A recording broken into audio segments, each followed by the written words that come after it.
Yummy, yummy, yummy. I got adventures in my tummy, and it sure looks good to eat. Ba-dum, ba-dum, ba-dum, da. Ooey, ooey, gooey. I'm gonna eat this monster because it's the latest fad. Bum, dum, bum, bum, ba-dum. What's up, nerdsicles? I hope you are hungry because we have a food theme to run.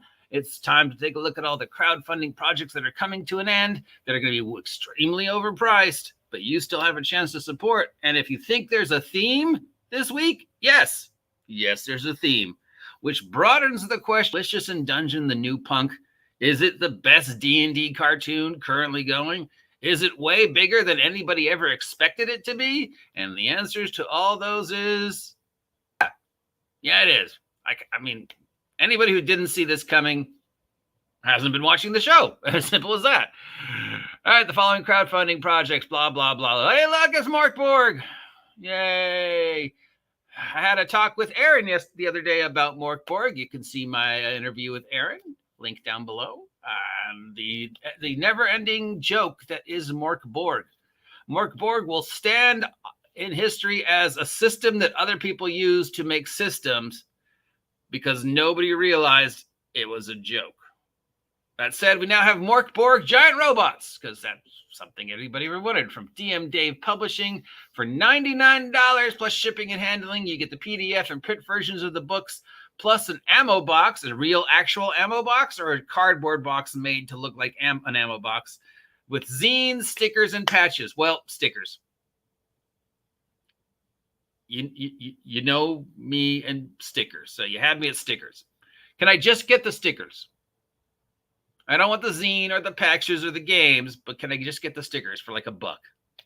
I'll have to check out the Kickstart. Anyways, this is Mark Borg, Giant Robots. From Evil Hat Productions, we have Stew Pot, Tales from a Fantasy Tavern, because delicious in Dungeon.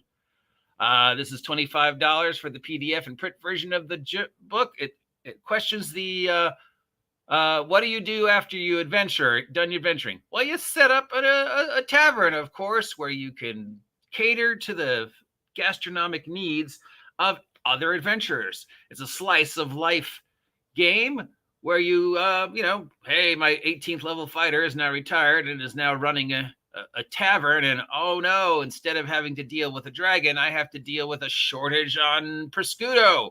I've got 17 angry customers who want my mushroom and beef stew, and I don't have any mushrooms. What do I do? As a board game, maybe. As a addition to another existing system, sure. As a standalone system, unless, you add in the whole, well, the adventure is getting the things you need to make your Inn successful, which sounds more like a video game, like, ooh, Fantasy Inn Simulator, right? I don't know. I don't know. From Studio 2 Publishing, we have Shadows of Eastern, a medieval horror role-playing game, Darog 2, Dearg 2. Medieval horror RPG, Darog 2, for Shadows of Eastern. I don't know what a Darog is. Does that mean episode 2, issue 2, second edition? I'm going to assume it means second something, like this is the second printing or the second chapter. DEARG, if anybody knows what that word means, please let me know. $40 is the most popular pledge, or I could look it up, for the PDF and print versions, plus a Dust Fox, plus a Saga and Game Aids, SAGA. I know what that used to mean. What does it mean in terms to this? Anyways, it's a horror role-playing game that explores emotions like grief and love, empathy and pain, relationships and mysteries, and words like SAGA and DEARG.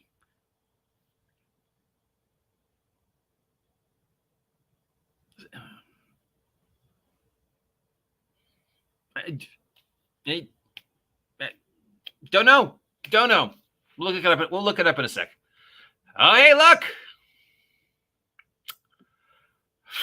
From Steve Conley, we have Nimblemancy, a cooking and baking wizard subclass for 5e. I mean, because I guess the cooking skill and the numerous spells that allow you to create and flavor food and summon food isn't enough. Here's an entire adventuring class built around baking and cooking. Bum, bum, bum, bum, bum. All right, the dragon, we're going to go. All right, Susan, what are you going to do? I fire my bow. Steve, what do you do? Draw my sword and attack him. Caroline, what do you do? I'm going to prepare to heal the warrior if it looks like he's going to get hurt. Right. And you, what do you do? I'm going to bake a cake. And I'm going to use the dragon's fire as the flame to cook my cake. Because, yeah, it'll rise faster. Are you going to do anything to contribute to combat? Well, when my cake's done and you eat it, everybody gets a +1. Yeah, we're already dead. Thanks. Now, I'm sure, why not? From Nerdburger. Congratulations, you win this week's best name for a game company. We have Hypersleep Terminated for $20. It's PDF and softcover version of the book. You awake in hypersleep in the middle of a deep space disaster. You wake up, you got to get out of the hypersleep pod and try and survive the spaceship or whatever before it crashes and do stuff. It sounds like the plot for a movie on Netflix. Because it was the plot for a movie on Netflix. Anyways, it's another horror in space, but this one's GM-less one player. One shot. So I would use this as a jump start for a space game probably, but I don't know. I'd invite other players, I guess. But if you want to do a one-shot GM-less where you are a character who wakes up in a hypersleep model and has to survive the crash of a spaceship for $20, here you go. Journey into the Midlands from RPG Ramblings Publications. Hey, that sounds like me. I'm an RPG Ramblinger. This one is for Old School Essentials. It's a zine for $56. A zine for $56. $56 gets you a PDF and the print version of the zine, plus a limited edition proto version of the book. Okay, you guys are just inventing things now to justify the ridiculous prices, right? And it's post-apocalypse using the Old School Essentials OGL rules. Funhouse from De Brun. Te Idibe. I have no idea. First word is TEH.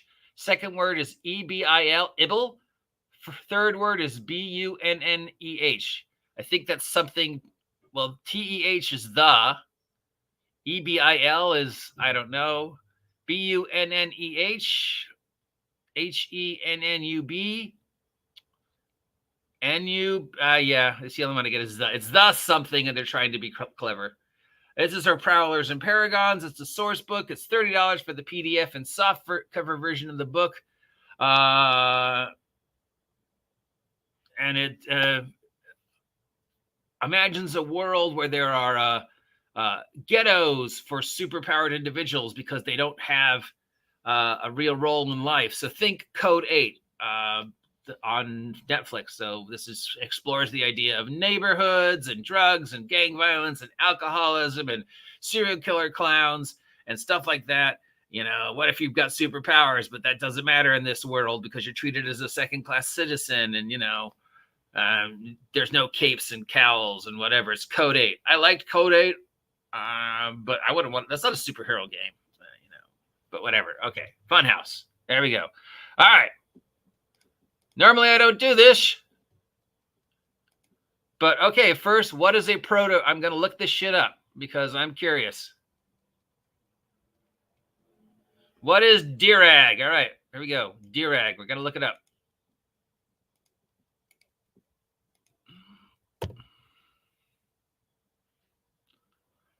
There is, oh, okay, it's in the dictionary.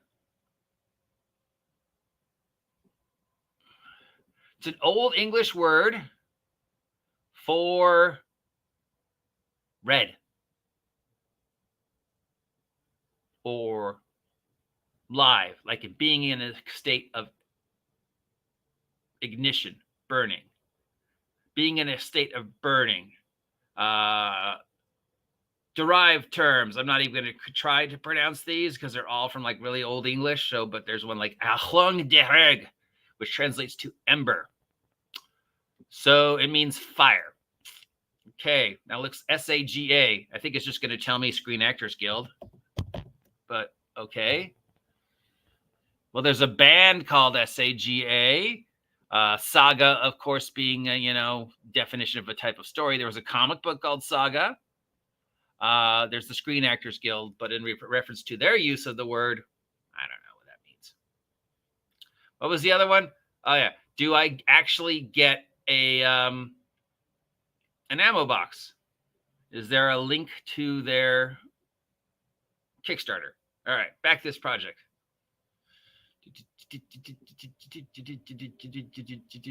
A real live ammo box or just a cardboard box made to look like an ammo box?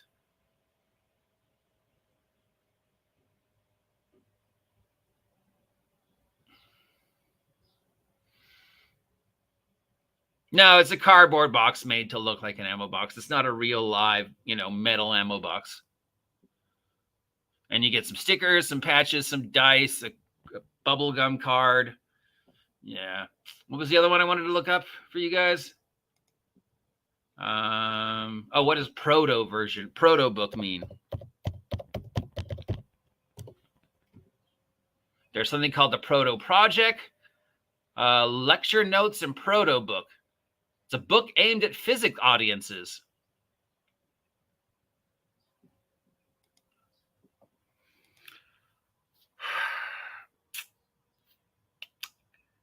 Well, we learned something. I don't know if that helps. I think this is just, because it's becoming so expensive to make these products for these guys that they have to charge us more money. And in order to justify charging us more money, they've got to come up with new, interesting ways to make it worth it. Why is this zine worth $60? Oh, because it comes with this. It comes with a MacGuffin. And because of that MacGuffin, it's worth $60, even though it's a zine, which means it's like, what, 18 pages? Yeah, but it costs us a lot of money to make it. So in order to make it, I got to justify that by giving you this thing. Now, I don't blame them. I'm not angry at them for using made up words or adding in these little, dime store bonuses, because it's so expensive for them to make this shit, fulfill the Kickstarters, and then to have the stuff shipped overseas to here to the US. I mean, you got to wait a year or longer for it to even show up. So yeah, I can understand it. But if I'm paying $60 for a 20-page zine, I want my dime store toy to be something a little bit more interesting, right? I mean, sure, the cardboard box, ammo box with the stickers and everything is cool. I just want the stickers. And yeah, everything seems to be Delicious in Dungeon. Because if you haven't watched Delicious in Dungeon on Netflix, I highly recommend it. It starts out ridiculous, as a first-level D&D adventure should. Starts getting a little bit more deeper and intricate and darker, and then gets deeper and intricate and darker. Plus, of course, there's the whole running scene of them eating monsters. Just doesn't matter. Is it vaguely humanoid? We eat it. Now, I was like, oh, the recipes all look delicious, until you realize you just ate Ratman. You just ate Harpy. These are, I could understand eating giant chicken monster or giant mushroom monster, but some of these were just, people. Is it cannibalism if I'm eating a harpy? But yeah, the recipes look delicious. And then it just gets darker and darker and darker. But also there's still the running theme of ridiculousness. There's just the humor, the typical anime shit. But yeah, it's the best D&D thing on TV right now. I highly recommend it. Just don't watch it with an empty stomach. That's it for all the crowdfunders today. If you decide to pick up any of those up, let me know. Other than that, I don't really recommend anything today. The food thing, I saw that coming. I'm surprised we've waited this long. How long will it last? I don't know. It'll probably burn out. I think there's only like one other season of Delicious in Dungeon. So hopefully, yeah. Because does anybody really want to run a baker in a dungeon? I fight it with my spoon. Till next time, you know who I am. You know what to do. Please help me hit 2001 subs by August. Buy my merch. I'll talk to you later. Ooey, ooey, ooey. I